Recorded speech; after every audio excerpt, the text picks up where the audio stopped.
So now I've got the texture up on this wall here, and there's some over there and all the way around. So I put texture on there, even though there was some already on there, and some of it was painted and stuff like that.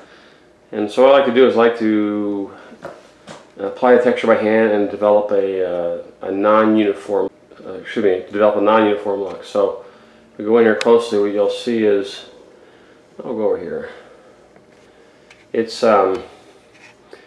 when I'm done putting all the stuff on here, I want to go ahead and sand it to reduce the relief a little bit, like right there next to that light switch.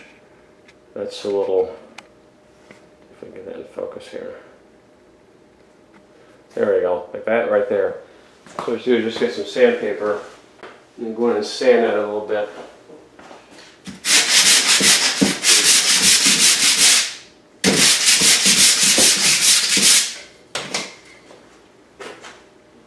So you still have some of that relief, but it's been reduced a little bit. So it's not quite as stark, or you smooth it out a little bit, but you still have variations. You can see stuff down there. So the nice thing about this is because it's a non-uniform look, if you patch any given part of the wall, you won't tell. Whereas if I sprayed it, you patch the wall, it's a little more difficult to get it to blend in.